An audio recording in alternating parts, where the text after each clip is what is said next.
It's looking at the wrong one.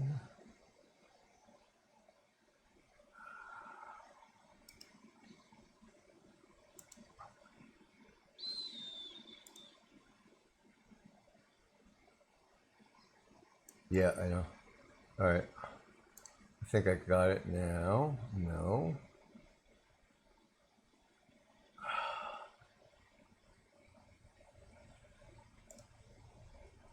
There we go. That's better. Okay. Yep. All right. So it's been a rough one. um, thanks, guys. Move this around here a little bit, making me a little bit bigger. I had to reset a bunch of stuff. I got a Microsoft patch this morning, and it hosed up everything, of course, as usual. So, all right. I didn't get to do all, as you can see, I didn't get to do all my tests because the camera didn't come up on correctly. So you got to see our build machine, Team City set up a little bit there. But so it seems like you could hear me. Let me see. And we got background music. Okay, good. All right. We're live. So, this is the Shroud of the Avatar release 113 live stream. And we are a live, free-to-play game. Each month we have a live stream the day after we publish the major update. This month's update is release 113, which means we have been updating the game for 9 years and 5 months. Shroud said that already. We have about 450 scenes to explore. You could follow us here on Twitch or on Twitter at Shroud of Avatar, Facebook at Shroud of the Avatar, or via RSS on our website, shroudoftheavatar.com. We have at least one live stream a month providing updates on game development as well as upcoming events and sales.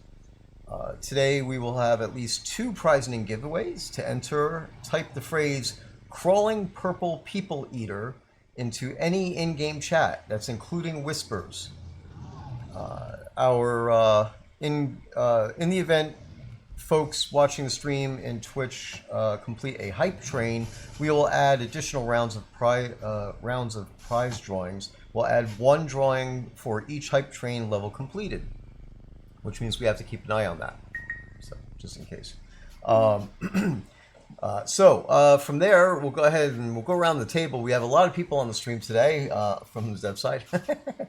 So anyway, I'm Ravalox, also known as Stephen Reinen, and I am acting as the operations manager and community manager, and sometimes do some actual dev work too, like building maps sometimes. So, yeah,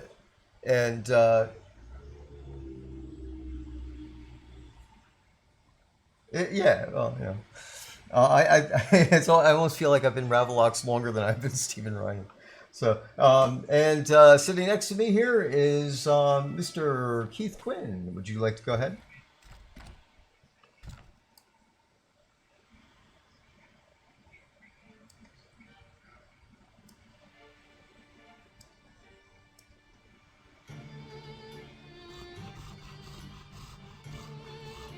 Yep.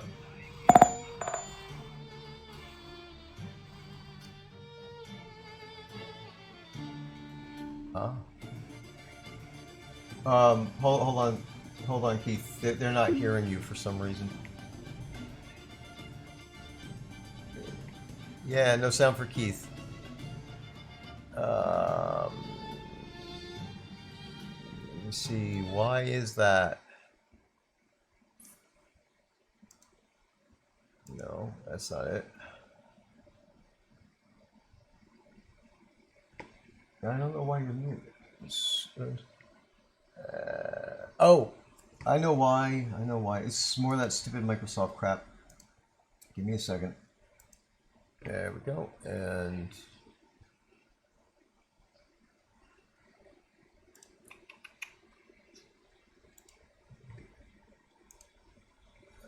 I'm not rambling. Let me know when you hear me. Boom. There you go. Yep, I can hear you now. So start from the beginning, There he sir. is. Sorry about that. Go ahead. All right. From the top. My name is Keith Quinn, and I go by Sannio on the forums and in the game. Uh, Ravalox is on the dock right there in the dull greenish colors. I am my character Sannio is in the bright cape. Next to us is Merrick Dragon, who's here for support. He's a friend of the game and player. And we, what I do is I do the quests, level design, interactive stuff. I implement the player-owned towns, and probably a lot of other things. I dabble with stuff. I'll mention two things quick. One is that I am the creator of Port Harmony and all the Quest and the PCs in here. And actually, I'll save the other thing for later. I think it's later on in the agenda. So there you go. That's me. I take my bow. Okay, there you go. All right, now I think we got this thing going. Let me see, my mic is up a little bit too high too, I think. So, well, it's really sensitive. Piece of garbage. Okay, that should work.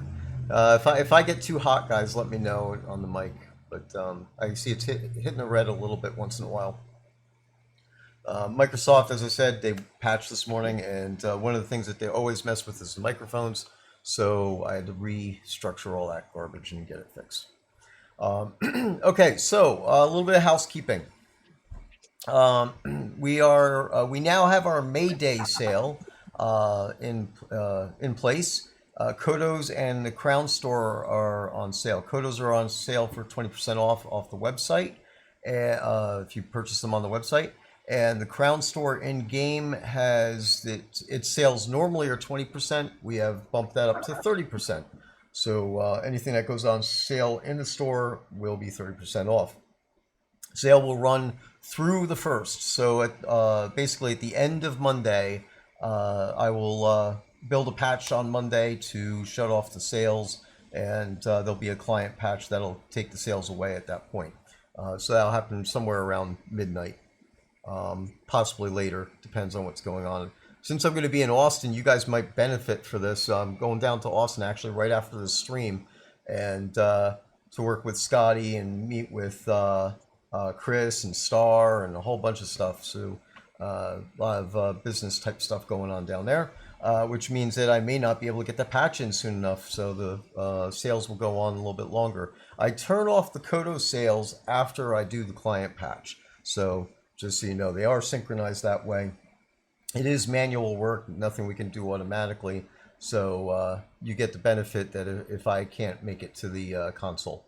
So, all right. So, and of course, that sale, the sales went live technically a little bit before noon yesterday.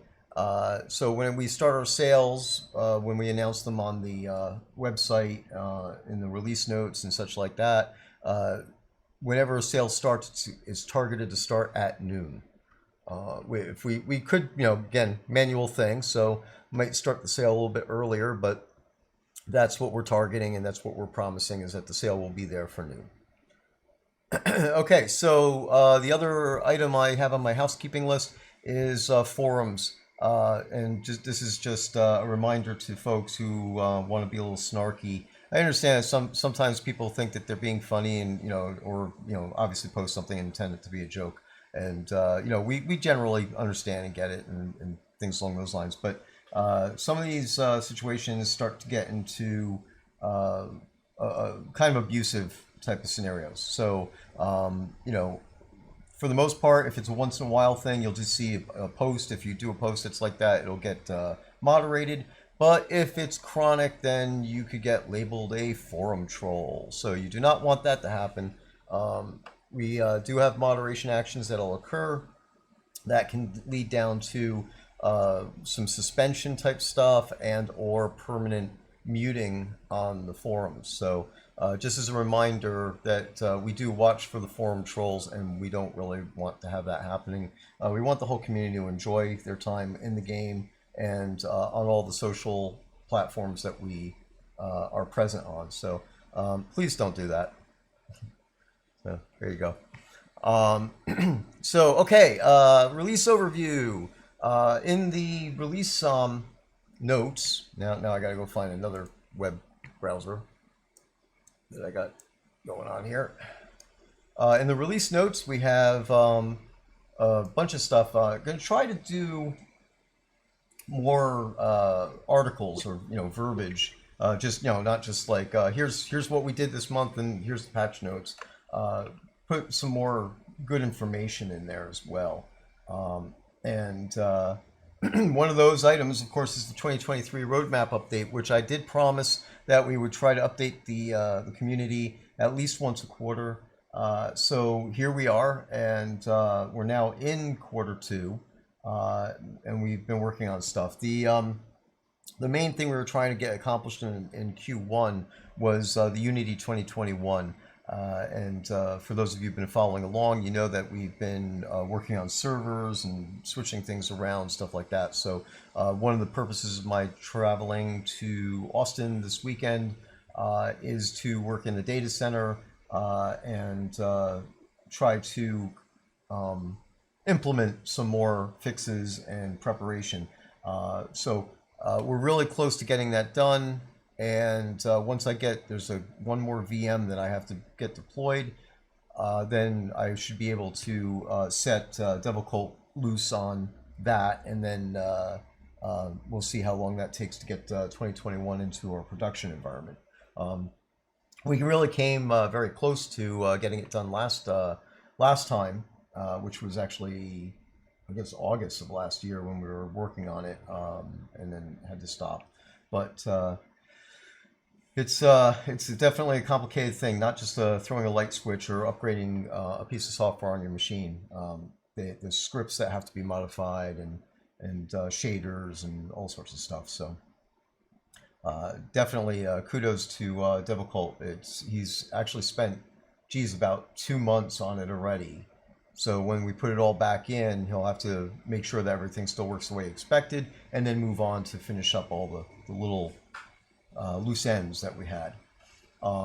So with that said, the first phase of the treasure map system is being worked on right now. Devilcult's doing a great job of that, and I'm not going to just read off what I wrote in the newsletter here. So if you guys read the newsletter, that way you don't hear it just a second time. But basically, we've as a team, we've been actually going over the prototypes for the maps, right, Keith? And they've been looking pretty good so far. So looking forward to see. He's actually implementing the tech behind it right now. So we're going to start testing that. We'll get some internal tests going, and then throw some of those up on QA and see get player feedback at that point.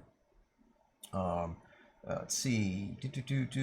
All right, and then the other thing that I've been working on is the in-game scene maps. So this release, there's a bunch of maps that got released, and as I explained in the newsletter, and I'll redo this one because this is kind of important. I want to make sure everybody understands. Maps aren't the easiest thing in the world. The bulk of the maps that I've done in the past, I was able to actually get done pretty quickly because there was very little special stuff that needed to be done. Now I'm getting into a bunch of the maps where even just placing like blue in there for water involves more tweaking and stuff. And we have something, I don't know if everybody knows about LODs, right? LOD is basically a system where the farther away you are from something in the game, like when you're playing the game, the less detail there is. To the point that if you're far enough away that item or tree or whatever it is disappears. The mapping system that we're using actually suffers from that as well. And this is actually part of the Unity engine in the IDE, the editor itself, that it actually has LOD built into the terrain. So we don't even control that. And I've been, this round of map making, I found some tweaks that I could do to keep more details on the map terrain. So more of the trees will show up and things along those lines. So basically, I used to be able to do a map in about 20 minutes, maybe a half hour if you just, account for fluff. Now it's taking me about 2.5 hours, 3 hours per map. So it's definitely a little bit more involved.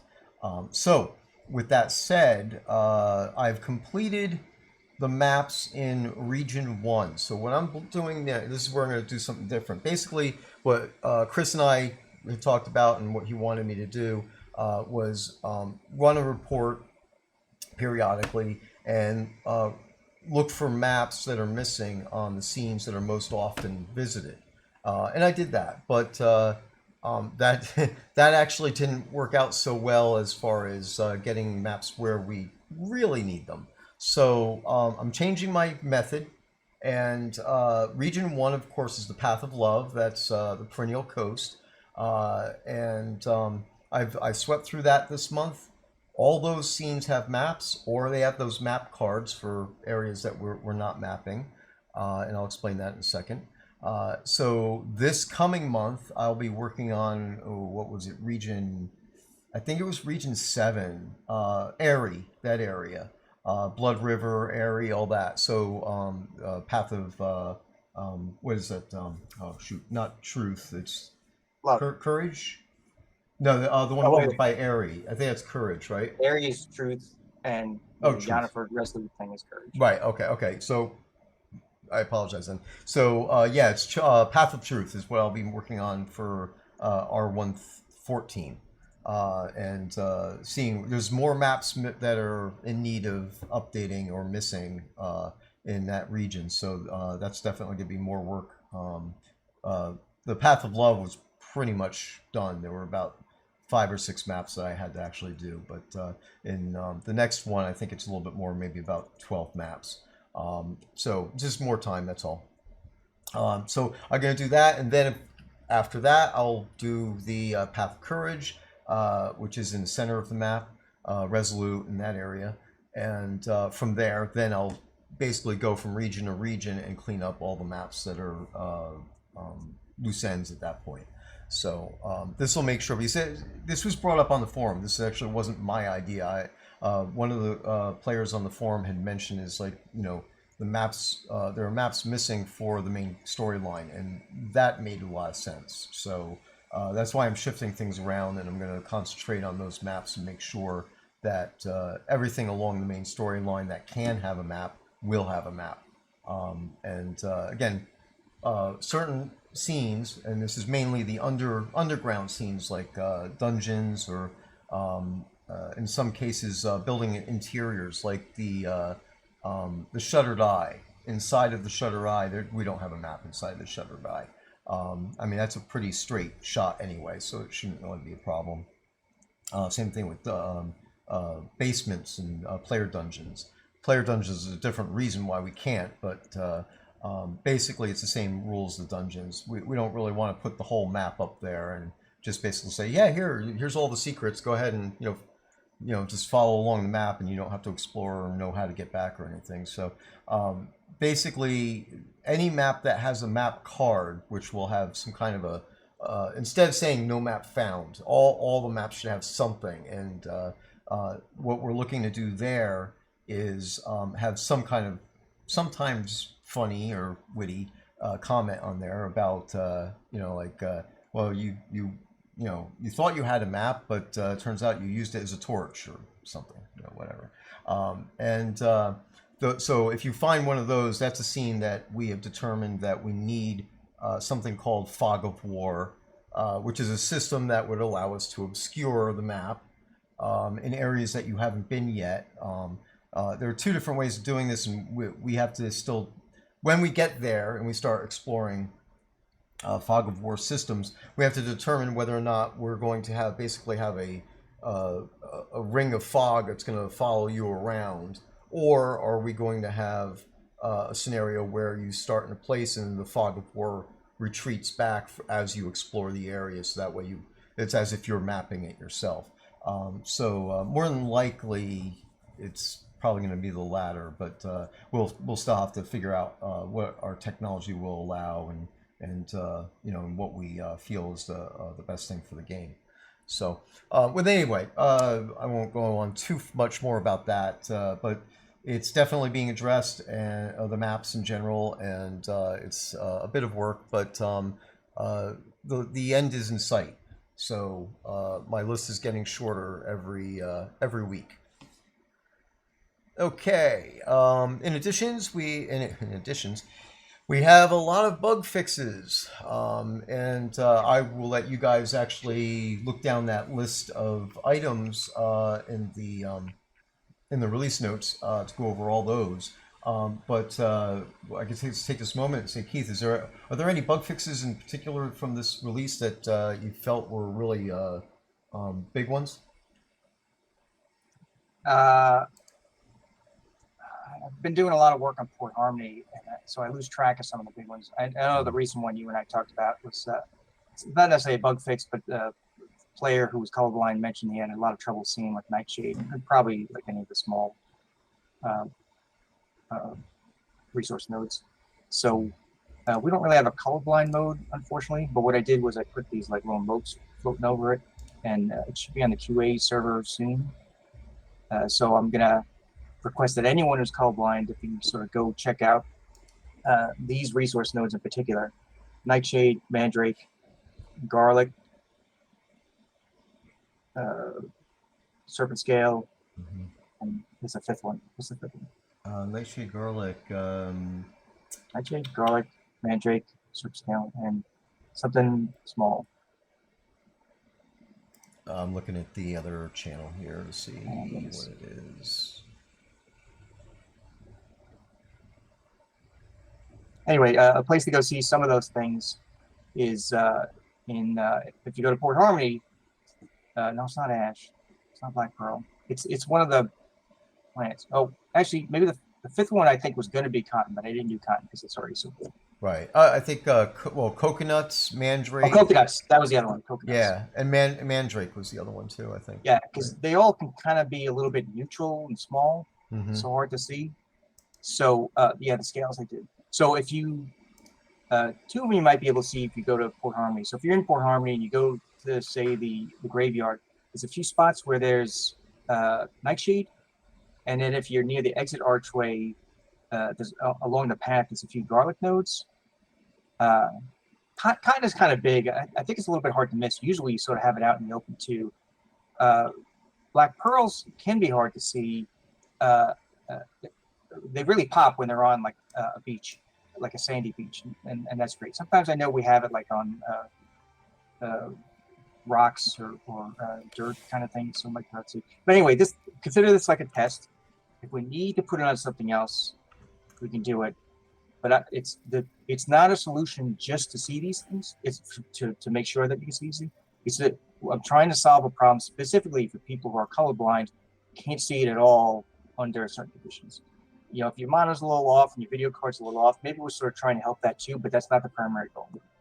Right. Anyway, so please, if you're colorblind, go check QA. Any kind of colorblind, go check QA soon for that. It's not on it right now. It is actually right now. I'm a liar. Yep. It is right now.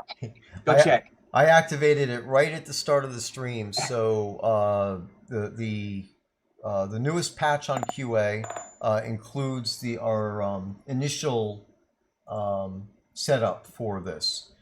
So we're definitely looking for feedback to see if this is going to help, if we're going in the right direction, if this is exactly what we need, or if it needs more tweaks, and be as descriptive as possible. That would help.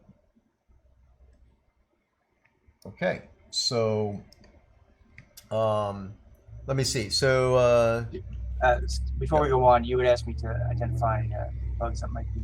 Yeah. Do you have that link somewhere to our like internal bug list? I lost it.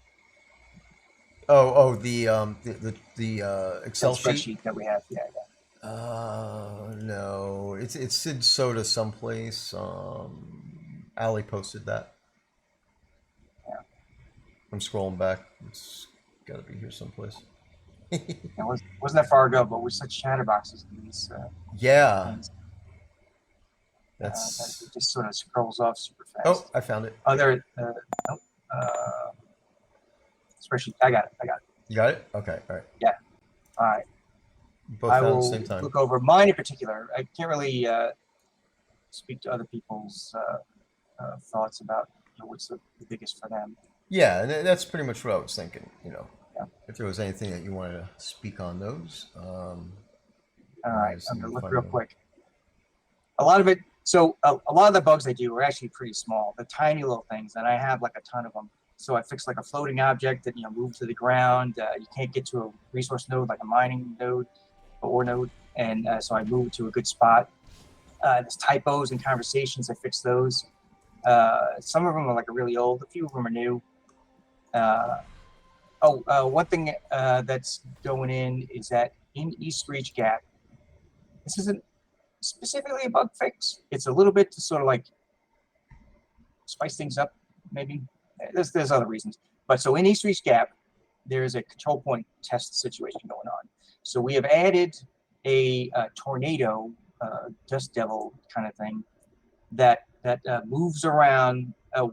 So a control point, if you don't know what it is, there are a handful of control points throughout our game. There used to be choke points where you couldn't go through this to the next area without going through the choke point. We don't have that restriction anymore. So choke point is more just for the fun of it. Roughly in the center of each control point is like a platform. When you take ownership of it, just kind of by standing there, it's a little bit of King of the Hill action, where all these NPC enemies come and they try to kill you and take back their control point platform. And what happens is when it gets to like a certain level, there's sort of like there's the first wave and then 6 more, and then the last wave it just kind of repeats. So it gets tougher and tougher and tougher until it gets to the toughest level, and it just kind of keeps repeating with bad guys until you die. Or you just give up and go away. And they'll just keep going. So when it gets to that repeating level in East Reach Gap, maybe other control points in the future, but in East Reach Gap, there is a tornado that kind of slowly comes in and just meanders around the area, and it can fling you and damage you. So it's something to sort of get the players moving a little bit, keep them aware of the area. And we'll see how it goes. We're looking for feedback on it. If it's too fast, too slow, goes in the wrong places, should go in other places, should be added to other control points. We'll see how it goes. Owsley says the tornado should port you somewhere else. It doesn't port you somewhere else. It should have like a knockback, so it should fling you Yeah, away. it does. Not like a super jump. No. So it doesn't like fling you up in the air, but it should sort of fling you back in some random direction. It's kind of like a gust. It's a little bit of like a gust type of reaction. Yeah. So that's something to keep in mind to look for. So sometimes some of my bug fixes, or I'm trying to find the solution to something. So we call it bug fixes, but this is a solution to a few things. So that was a big thing. In Jotungrund, there's now a daily quest. If you, whenever you kill the frost giant, you will get a. You can go to Wymond in the explorers camp, and you can tell him about it, and he'll give you a token. Wymond's token is different than Wymond's marker for the other quest, and then you can turn it into Heisa in the same sort of way. And the first time you do that, you will get a new title called Giant Killer. So if you like titles, then go kill the frost giant, and you'll get Giant Killer as a title. Cool. And that was sort of a fix. What that's trying to solve is that you don't get enough experience, enough of a reward when you kill the giant. A long time ago, when we first put him in, we did put in a reward that was sort of on par with his threat level. But the problem is it kept sort of like hitting. We have sort of like a maximum allowed reward level that players can get, and we kept hitting that maximum. When you sort of hit or cross over that maximum, it sort of zeroes out what you gain. So it sort of stunk. So we had to reduce it by a lot. So that's kind of why Frost Giant doesn't reward super well. So this is a way to sort of compensate for that a little bit. And if things go well, we'd like to get feedback on that. I liked setting up that the title as an extra reward. And kind of like to add, I think a long time ago I said I'd like to add more titles, but I haven't done that yet. Let's see, whatever solutions. The Rise and the Fall both have some higher tier ore nodes now. They had sort of base, what we call tier 5 ore nodes. Now they have some tier 10 ore nodes in certain spots.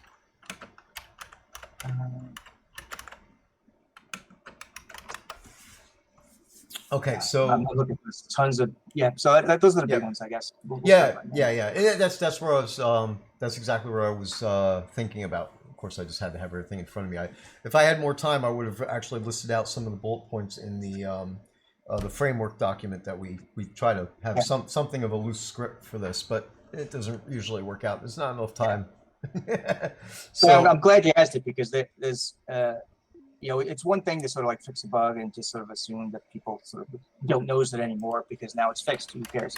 But when it's more of a solution to something to sort of give it some pizzazz or compensate for something or just sort of something new and cool, then it's good to call it out to the players so they can sort of check it out and jump to take advantage of it.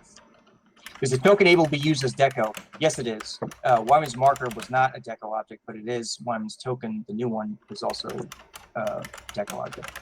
Of course, if you don't turn it in, then you don't get the reward. But if you're done with that area, then you can you can definitely sacrifice it for your decorations for sure.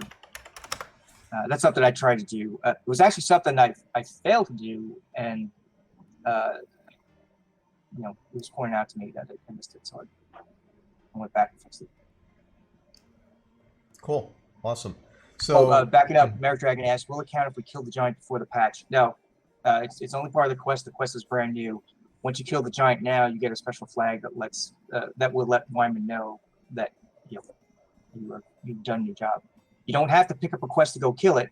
Just kill the frost giant, and then you get sort of like you get a journal entry that says, "Oh, I bet somebody in the Explorer camp will want to know about this." So you go back and you tell them about the giant.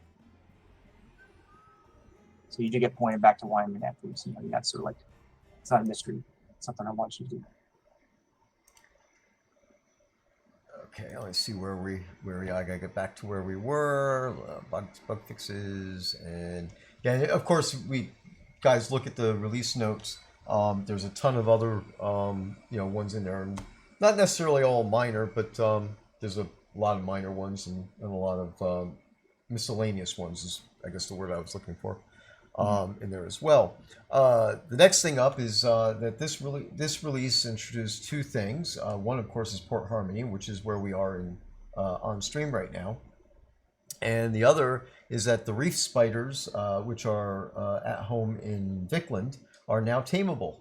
And on the screen here, you'll be able to see that we have a couple of those reef spiders hanging out here on the dock, having a little bit of a dance party. Yeah, that was a big request from players. So in Vikland, I wanted we don't have crabs in our game, and I'm not an art guy. I can't make crab NPCs. There's a lot of work to put in a new NPC. So I patted myself on the back for being clever and made a reef spiders as sort of our crab substitute. So what they are is they're just recolored red spiders, and there's 4 sizes to them, and each different size is different color, and you can fight them. I don't know. I can make pets barely. I don't know how to do taming. So I actually recruited Beezus because I knew I wasn't going to be able to make them into taming that soon. So he was happy to help out and set them up. So you can go to Vikland. You can tame your own spider now. There's a lot of people on the back now with it. And I still don't know how to do it, so I'll always have to sort of loop in Beezus. I'll probably have to look at this. Maybe I can reverse engineer for future animals, future critters. Stretch. I'm trying to bring up something. Hollyock points out we need a substitute for snakes. Yeah, we kind of do. I wish we did. A lot of game companies, developers, they don't like making snakes. They don't like making anything with tentacles. Anything that has like a lot of movement is like a really big pain in the neck to get to work, right? So a snake can really just sort of strike at you and that's it. And usually it's kind of small and you really can't see it. Big tentacles, they don't necessarily face you properly, but I actually wish we did have snakes or something small. We've been playing Assassin's Creed Odyssey lately, and sometimes you just jump down in these caves or ruins or whatever, and you don't even realize it, but you're like in the middle of like a bunch of like coiled snakes all around you, and it's pretty cool as they sort of like snap out at you. I wish we had that kind of thing in our game, but maybe some point in the future. But it's not on the list anywhere. Gotcha. Some sort of like the threatening equivalent of like the squirrels and rabbits that we have. So if there were like little snakes, or I mean, I guess we have scorpions. I guess I could shrink scorpions, but that's not really the same thing. Rats don't really do it for me. I just point out rat swarms. It's something that was like a small threat, not tiny. Although at one point I thought it'd be funny if we had like beehives that you can sort of. Oh, that would be funny. Yeah, like that you would just be run good. into the woods, you're not paying attention, you run past like Yeah. I was a actually beehive. thinking about that too, as far as like just having mice. I mean, you know, inconsequential, basically, you know, step on them and they die type of mice, just, you know, wandering around. Yeah, it's a lot of effort though to put in something that really is just for Yeah, for background. realism or joke. Yeah. Yeah, background for flavor. Exactly. So, well, I stalled there for a second because I wanted to give you guys. Last night it came up in Discord. There was a pondering as to how many spiders had actually been tamed at that point. Which we at that moment it was 169. We are now up to 203 spiders tamed in the game. But maybe there'll be a big nerd burst now that we've said it on the stream. Yeah, there you go. Maybe there's a contingent of people who don't read the patch notes because they, they're just, they're busy. But maybe they like to have the stream going on in the background, or like to hear that. Yep, and these are only reef spiders that I counted. So, yeah. Ali and I had to figure that out together as to how to get that properly counted up. And I want to put in a word of caution about the reef spiders. It's not really caution. Potentially, it's cool in the future, but it's not on the list yet. But potentially, the reef spiders might have their abilities tweaked so they're not super duplicates of the red spiders. Something a little bit more unique. Yeah. I don't know what that means right now. I've suggested some stuff to pieces who would be the one to make that, but there's nothing locked in yet. But it would affect the reef spiders in the wild, and probably, I assume, also the ones that you tame. And it wouldn't be a monumental shift. It would be just an adjustment. Cool. All right. So the next item on the list here, of course, is Port Harmony itself, which we are currently at the town. I mean, last month we did a walkthrough. I think even the previous month before that, we touched on Port Harmony a little bit. So I don't know if you want to walk around and show off anything specific in the town. I'll be happy to follow you around if you want to do that. Yeah. Oh, it's 3 spider colors. Yeah, nice. All right, so let me go up here. So we have made some changes over the time that was on QA, and that included adding NPCs, adding quests, fleshing out some of the buildings, and so on. Besides all like the bug pieces. So if you have not been, so if you get episode 2, then you're allowed to come to Port Harmony. So episode 2 includes like a new continent that's 3 main islands, and it's north of Novia. So Novia has these galleons that let you sort of fast travel a little bit around Novia, but mostly originally it was to get to Hidden Vale. So it's a cross-continental galleon. And you can use that cross-continental galleon to get to the Strength.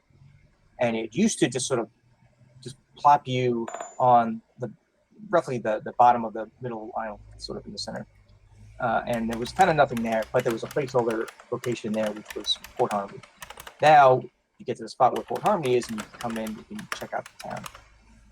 So Port Harmony is a New Britannian colony that they're big into the virtues here and there. You can see that they have the statue of Boreas right here.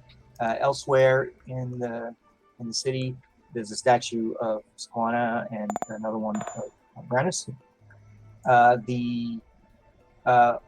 Start with the marketplace right here. Has some of your basic stuff. There's distracted visitors. They relate to requests.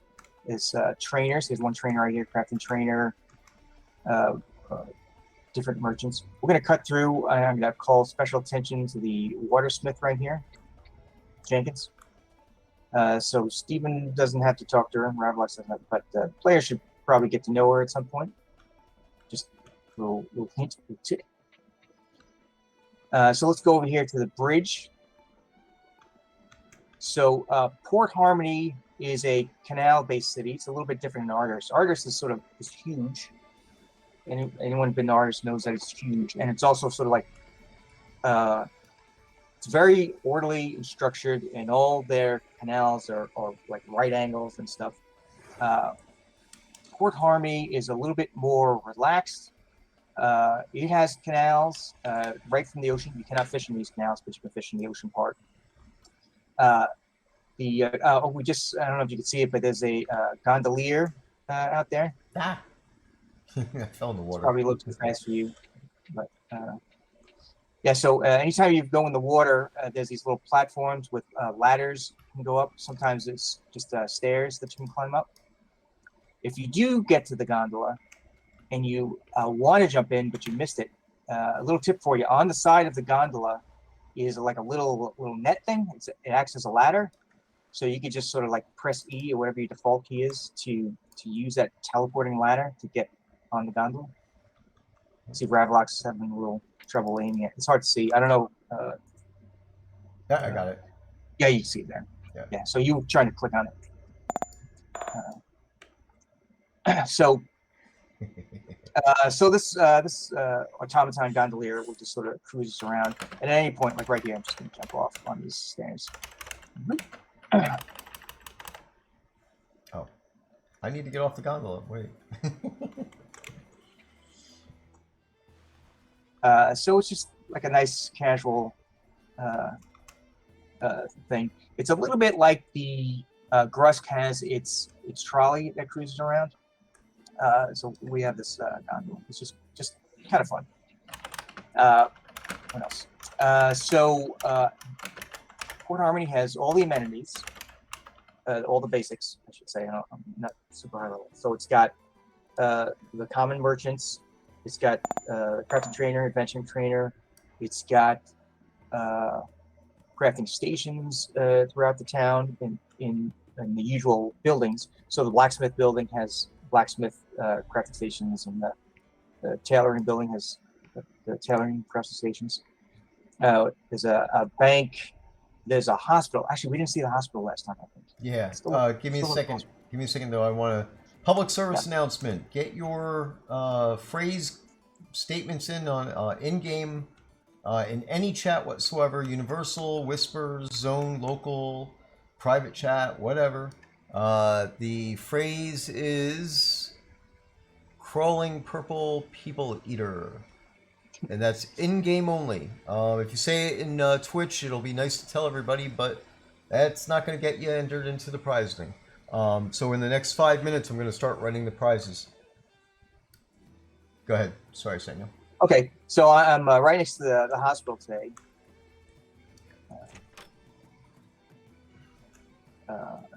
It's not ground shaking. I'm just sort of kind of happy with it. We have the magical supplies merchant here. You know, she I guess sells alchemical healing, whatever is the concept. She's got a little wheelchair that she sits in. Some beds, people who need it. Some books and things. You know, the sort of things you would expect in a hospital. There's a little surgical area. So there you go. Just a little hospital. Because that's the kind of town this place is. They care for its people, and if you get hurt, then just come here and it'll help you out. We looked at the. We're gonna go to the new view. There's a helpful automaton right here. They're good to ask questions. By the way, a little footnote, a little sidetrack for a second. One of my plans and this also goes to one of the other bullet points on Steven's to-do list for this Twitch thing. So one of my plans for the future is to make these little tutorial encounters. And what they will be is So if you learned some stuff in Battle Souls Bridge, maybe actually you've been with us longer, and you saw the Isle of Storms, and we had like a little extended tutorial in there. Some of that stuff isn't around anymore. Maybe you'd like to learn more. Maybe you like to refresh yourself on some of the stuff that you learned in those early scenes. So what will happen in the future is these tutorial encounters will be available from a helpful automaton. You'll tell them something.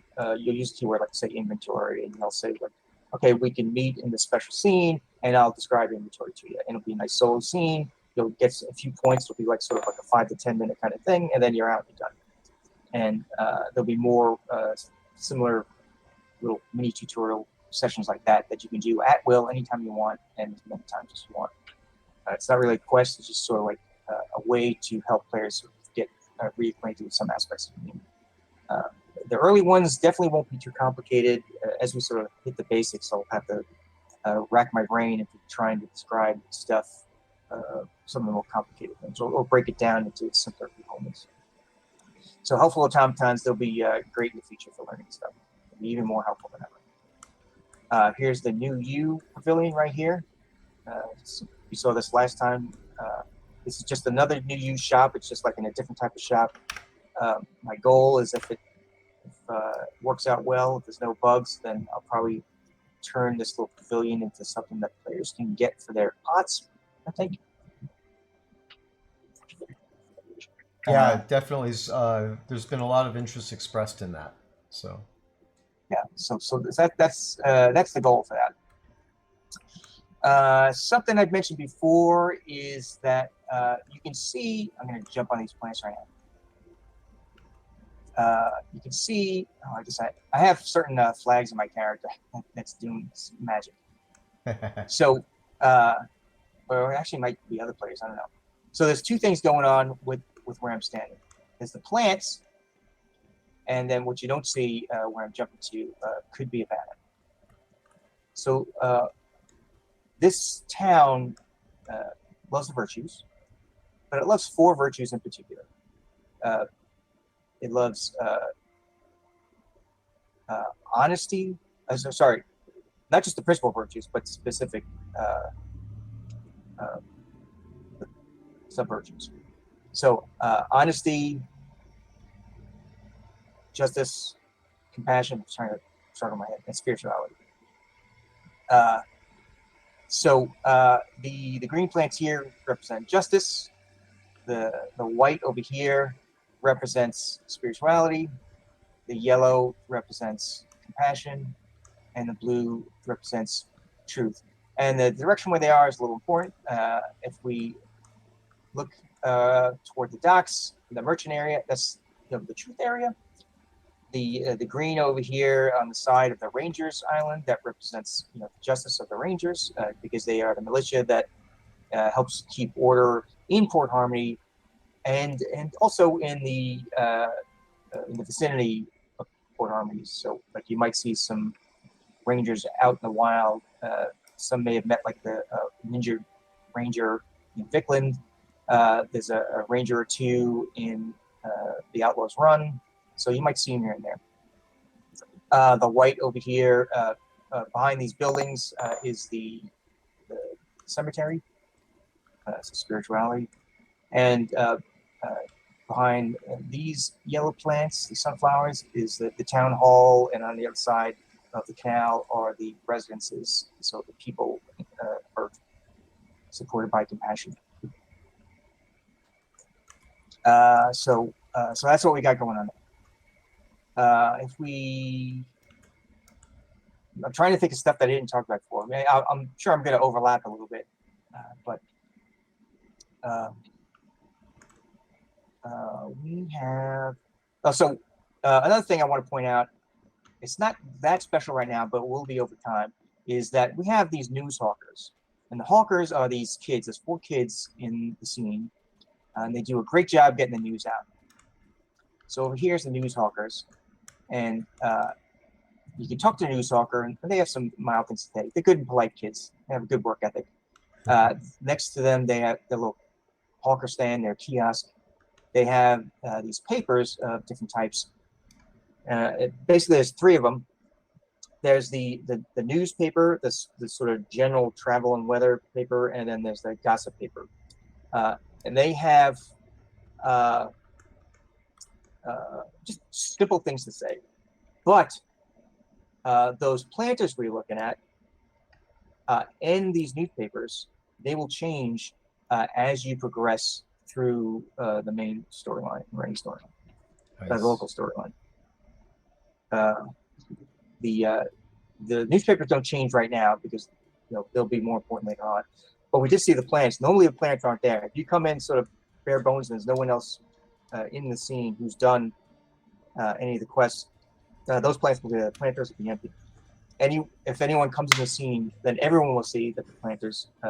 If anyone comes to the scene who has done a certain number of quests, they will see that the plants are there. The plants will grow. The city has changed because of your involvement with the city. And then there will also be like a high-end change, like related to the main storyline, which isn't in place yet. And there'll be like these banners that start appearing in the town. So the town sort of gets spruced up when people visiting it have done certain quests. Patash asked, with this Port Harmony storyline, are we playing the episode 2 storyline yet? No, like I said, it's not in yet. Like I always say, I'm getting all my ducks in a row. I have to get in all the key locations first that I know I'm going to be using in the episode 2 storyline. And as I put it into place, the characters in general, their responses, and the flavor of the area, they still support the future storyline, but the main core of the storyline isn't there. And I think I've mentioned this once or twice before, but the way the main storyline will kind of work, it'll be sort of modular. So it'll all start in Port Harmony. So this was a very important town. You'll come here.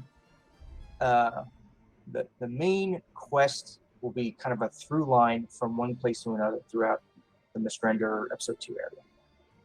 You'll start here. You'll be essentially asked to do a certain number of quests. And when NPCs know you've done a certain number of quests, then you will unlock the main local quest. And then when you finish the main local quest, there'll be something that says, okay, now you need to move somewhere else and get involved in that other region. And then you'll do something in the other region, you'll do enough quests in the other region that you will unlock that sort of regional quest. And then when that's done, you'll sort of go to the other. And each time you go from one region to another, besides doing the important local regional quest, you will be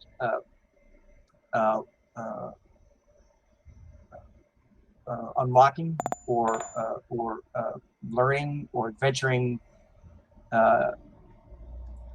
You'll be learning about things that will be important for the bigger picture, and then sort of halfway through that sort of main storyline, things will start falling into place. You're like, wait a second, I learned something in that first region, the second region, third region. That all sort of is important for this fourth region, and then it'll sort of kind of build like that, and it's sort of like coming to like a head. That's how. I'm looking at this. Like it's in the wrong spot. The fix I got to do. I don't know what happens. It feels like I come in do I wake up in the middle of the night and sleepwalk in here and just start moving stuff around? I don't know. Let me see what else you got. Another thing I added in. So I am big on the virtues, and I'm big on change that happens based upon what's going on, what you've done in the world. And I want the NPCs in the world to feel like they are reacting to the things you have done, whether it's just because you have a certain connection to a virtue or negative version of that virtue or whatever. So I've talked about how the Port Harmony changes, and maybe the people will change and the newspapers change based upon your actions. But I want to have more importance to your virtue. And we don't have a lot going on with the virtue. The simple thing, simple explanation of virtue is Depending upon your actions, you get like these secret truth, love, and courage virtue changes. They could be positive, they could be negative. A little bit of fighting going on right around this. Let me back up. Yeah, a little PvP going here. Yeah. And what does your virtue do? Your virtue will affect the color of your shroud. It'll affect some gear, but really not much more than that. So I want to, I've talked about how I want to have it more important. So one of the things that I've added is import harmony, and maybe also spread this out if it works out well. Import harmony is the testing bed. So if you go to a crafting trainer or an adventure trainer or the tavern keeper, then I forget the keyword, but there's they will some virtue. Wow, now I got to go to one. Let's go to one of these guys. So let's go to the Rangers, and we can see the Ranger area. And so in the marketplace, when by the docks, that's where the crafting trainer is. But if you go to, and by the way, Steven, just cut me off. I'm going on too long. No, you're fine. Why is the town crier all the way over here? I'm in town. He's far from home. Veteran trainer is over here.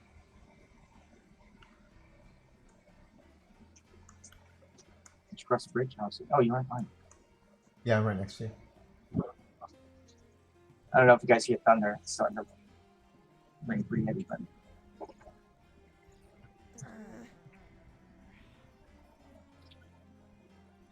all right, now I gotta look up. So there's a certain keyword that if you say to these guys, then they will give you feedback on your virtue a little bit. Oh, truth? Nope. Did you put in with this guy? Maybe I actually put him in. Maybe it's still in QA. No, it should be there. What's this guy's name?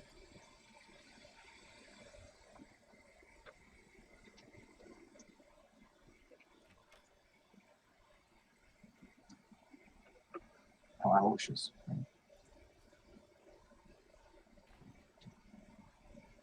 So the short of it is I want them to give you feedback, and a little bit like town criers, when you go to a new town crier, they'll give you like a reward. I kind of want each of the two trainers and the main tavern keeper or social person in the town to give you a reward based upon, oh wait, this guy, courage. Nope. Okay, hold on. I almost got the thing up to tell me. So they're supposed to give you, they recognize your virtue, they give you feedback, and they give you a little virtue gift. A little reward. It's not like ground shattering, like the town criers and ground shattering, but if you do it more and more, then it should be more interesting. Oh, gift. Oh, he doesn't tell me anything because my stuff is zeroed out. So if you say gift, do you get anything? A gift is usually given out of respect and often from the heart, but sometimes a gift is given out of fear, perhaps in exchange for security. That's I don't think I got anything in my inventory. Was I So supposed to that's get just a fallback. So your truth or your courage, all he does is check courage. So your courage score is not extreme enough for him to say. He's got a couple levels where he'll sort of comment. Yep. So there you go. Yeah, I've completed on Ravalox, who's been around for I don't know 8 years. I've completed Love and Truth, but I haven't done the Courage line yet. So one of these days I got to go and do that. So like I said, the virtue gift reward will be small. It'll be like understated. But the thought is it's just another thing you can sort of check in with an NPC in each town and you get a gift. That's just it's just something kind of nice.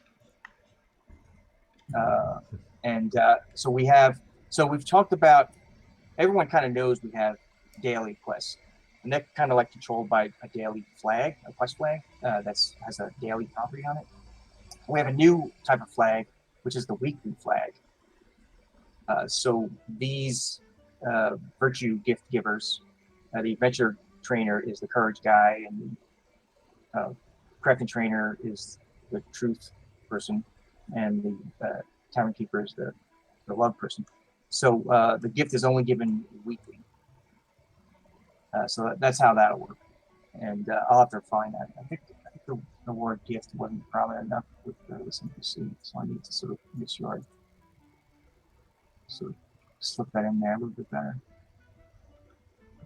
I don't even remember where I did it. I didn't put it anywhere. Yeah, I'm looking through that conversation now, and so that's a bug. That's a big goose egg on my part. I need to. It's an L, as we say. I need to work in the word gift in some of the conversation points, so it's a little bit more obvious that you can interact with that. And I forgot to do that part when doing my testing. All right, we are we're getting on here. Let me see. Yeah, we still have a bunch of stuff to cover, so if you don't mind, I'll hijack it sure. at this point. So, all right, we talked about the node visibility thing. I think I measured treasure maps already, actually, so I already took care of some of my stuff. The scene maps is already there. I was going to talk about wish list items, which, of course, the node visibility for color blindness is one of the things that was up there in wish list, I believe. If that wasn't in general, I think that was in wish list, right? No, it was a wish list item. Yeah, Yep. I go through the wish list area once in a while. Yep. Yeah, and so actually, most of us do, and we have to get. Well, Keith is actually really good at posting a lot of stuff on the forums, so and responding back to people and everything. Some of us others need to actually get a little bit more vocal or verbose on the forums and indicate, oh, we do think that's a good idea, and we're looking at that, or we've created a JIRA or whatever. So I read more than I reply to, particularly the wish list stuff, but I don't want to reply like that sounds like a good idea, but we might never do it. So I don't want to sort of put any false hope or even any attention to something that we're never going to work on. Yep. So this in particular was something that I knew I could sort of like have some like I can't change the UI. I can't put in. It might be too much. I don't even know what would go into putting in like colorblind settings for a game.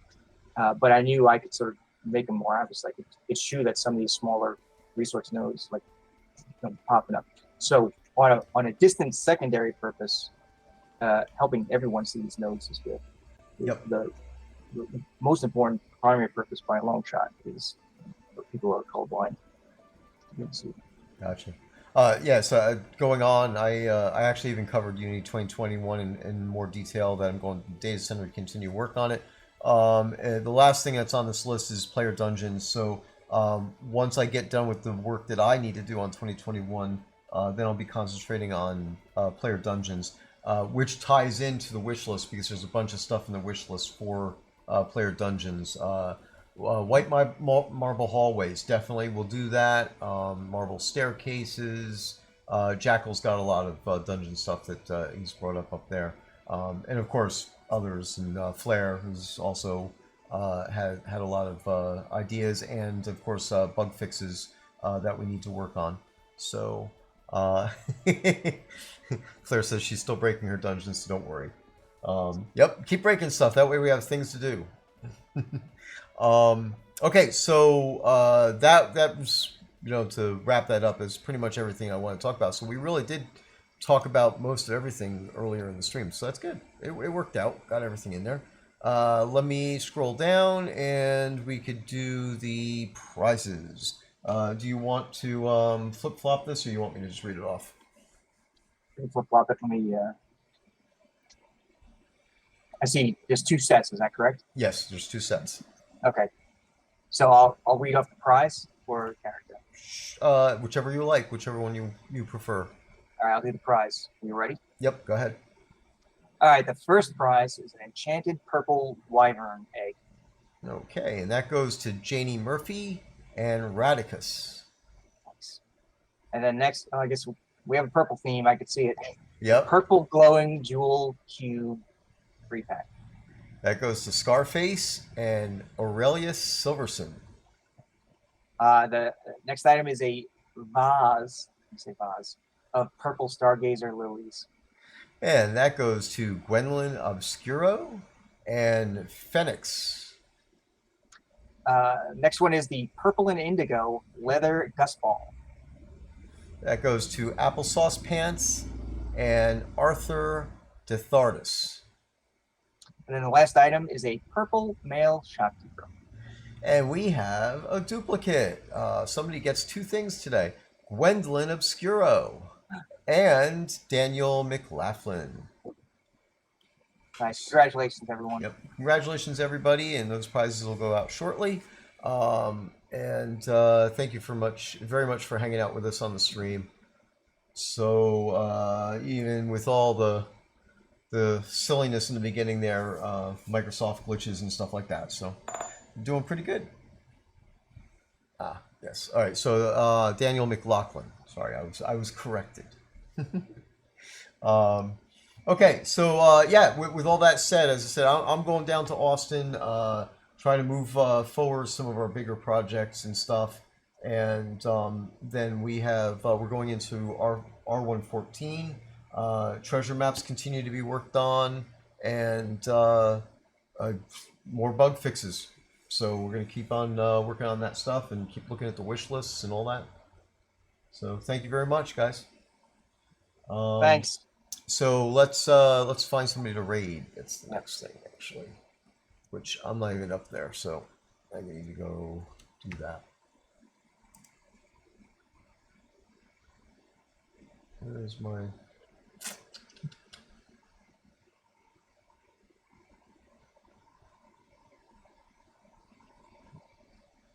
Huh, the thing disappeared. So while you're looking, I'll also mention some players in Port Army may have seen it, but there's a few characters that are unique characters. They don't just have unique names, they have unique hairstyles or color.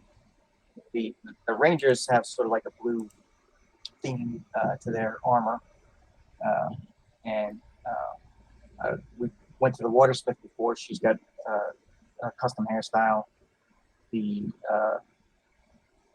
Minister of the Hearth, who's sort of like, she kind of acts like the mayor. She's in the town hall. She's got sort of gray, curly hair. If you end up going to meet the Minister of Defense in the Ranger area, he's got dark hair, kind of tight, and a really tight mustache. He's also a little bit taller than other people. So I did a little bit of tweaking with some of the characters here, because I knew it was mostly going to be. I mean, it's a safe area, except for like the very outskirts. It's mostly just the town, and it's not for finding. Like say Vickland, huge place. The town is like just a tiny part of it. So mostly it's about like adventuring and exploring and finding. So this was mostly about the NPCs. So I went a little bit above the elements and the NPCs, so it did a little bit of a custom look. And because like some of these guys are going to be important for the local storyline and the main storyline, I wanted to make sure that they have a little bit of their own special uniqueness. And this is not me doing like crazy art stuff. This is me doing little tiny tweaks that I can sneak in. But, I don't really need like crazy art skills. Just need to be able to like be devious as I reverse engineer how certain things get put together. It really is not that tough. So I was pretty happy to set that up. And of course, most of the characters have their own personalities, their own little quirks. The Minister of the Hearth is very proper. The Minister of Defense takes no nonsense. Mary Dragon says, "Is the minister supposed to be attackable? I might have accidentally set him on fire." I was there when this happened. He somehow or other had back? Yeah, he did. He attacked Merrick. He had emulation turned on, and it didn't go well for him. So, of course, he died. But then Merrick was trying to talk to him for the quest, and it was like a minute later you walked into his office and there he was, behind his desk. So, all right, so Here's probably what happened. It wasn't my intent, but good for the minister for keeping the peace. He was a filthy criminal. So there's two things that a town has that are normal, that used to be normal, that I don't like. So we're doing it different. So normally, all the NPCs are friendly. Friendly means they can't attack, they can't be attacked. They just stand there and they just chat or they wander in their paths. There is a second similar faction called Guard, which is basically friendly, but if a bad guy, like a wolf or whatever, comes too close, someone with the Guard faction will fight that enemy. So the Rangers have the Guard faction on them, and the Minister of Defense has it. And that's probably why the AoE affected him. It kind of shouldn't, because it's a player-based attack. It shouldn't have mattered to him, but yeah. I'm fine with it. For now, anyway. So the second thing is, most NPCs are just some sort of trivial stats.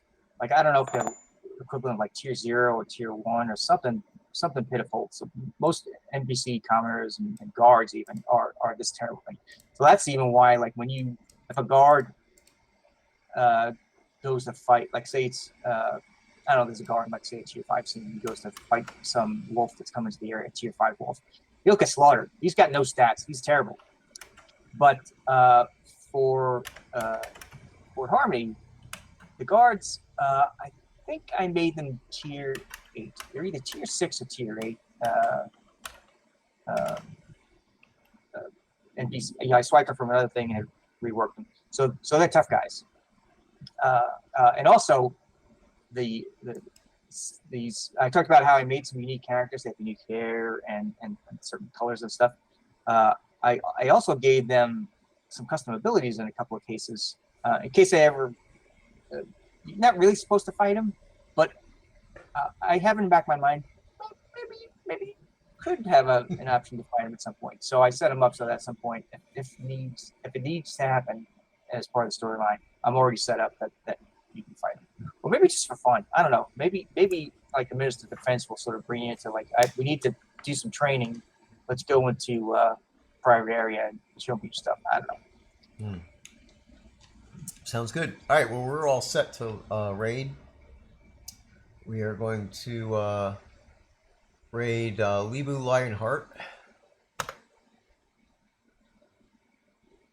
Nice. And that's all set. So just waiting for that to get confirmed, and then we'll go ahead and do that. So once again, thanks for hanging out with us. And again, we stream at least once a month, which lately has been once a month, but we'll try to do it a little bit more often when we can. Especially if we got something interesting that we're working on, that we could do that.